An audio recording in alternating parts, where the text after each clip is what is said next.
Hello students, मैं doctor Meenakshi Meena. आज की क्लास हमारी बीए पार्ट 2 की क्लास है। आज आपका प्रश्न पत्र है ग्रामीण समाजशास्त्र और आज का हमारा टॉपिक है स्थानीयकरण। स्थानीयकरण की अवधारणा क्या है?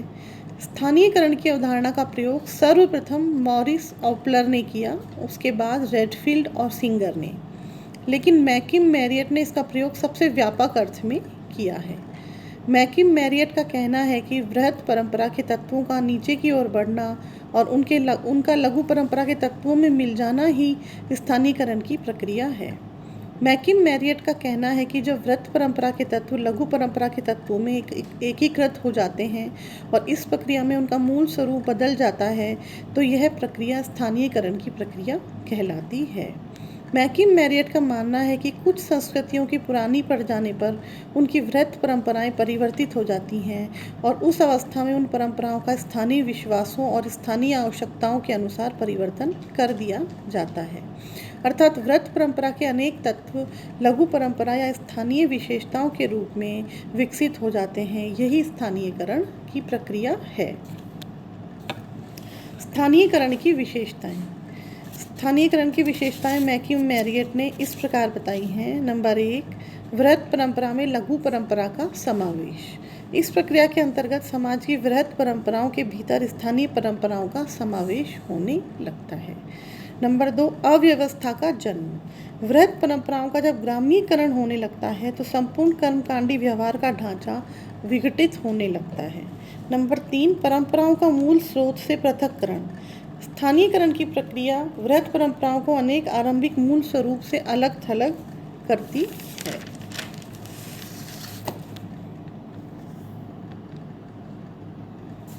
नंबर 4, संकीर्णता। स्थानीयकरण की प्रक्रिया से व्यक्ति में संकीर्णता आती है, वह क्षेत्रीय परंपराओं तक सीमित हो जाता है। नंबर 5, देहातीकरण। इस प्रक्रिया में देहातीकरण की कुछ विशेषताएं समाहित होती हैं। नंबर 6, वृहत परंपरा का लघु परंपरा में परिवर्तन। स्थानीयकरण की प्रक्रिया में वृहत परंपराएं स्थानीय विश्वासों के अनुसार लघु परंपराओं में परिवर्तित हो जाती हैं। प्रमुख उदाहरण। मैकिम मैरियट ने स्थानीयकरण की प्रक्रिया के 2 प्रमुख उदाहरण दिए हैं। नंबर 1, गोवर्धन पर्व। किशनगढ़ी गांव के लोग गोवर्धन पूजा के संबंध में 2 कहानियां जानते हैं।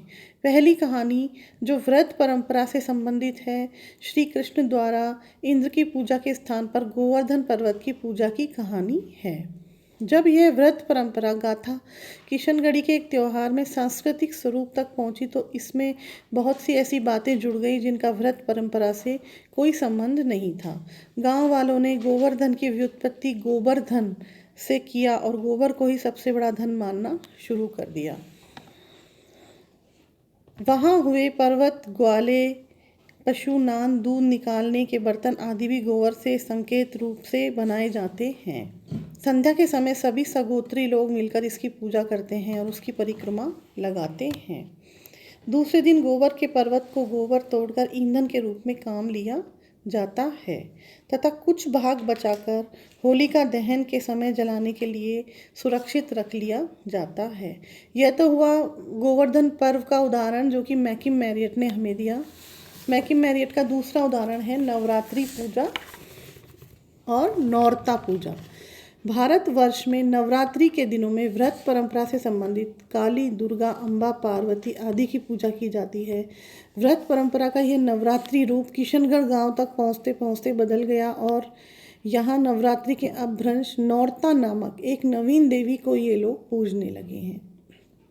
9 दिनों तक दशहरे के अवसर पर लड़कियां और स्त्रियां प्रत्येक 10वें घर के बाहर दीवार पर गोबर की मिट्टी से भिन्न भिन्न प्रकार की प्रतिमाएं प्रतिदिन बनाती हैं। संध्या के समय दीपक जलाती हैं और नौरता देवी की पूजा करती हैं तथा गीत गाती हैं। इस प्रकार किशनगढ़ी में 9 दुर्गा का त्यौहार नौरता देवी के रूप में लघु समुदायों की निरंतर सृजनशीलता का उदाहरण है। यह स्थानीयकरण की प्रक्रिया को भी स्पष्ट करता है। तो ये हमारे 2 उदाहरण हुए जो कि मैकिम मैरियट ने हमें स्थानीयकरण के दिए थे, नवरात्रि, नौरता पूजा और गोवर्धन पूजा। तो ये आज का हमारा टॉपिक था स्थानीयकरण। आज की क्लास में इतना ही। नमस्कार।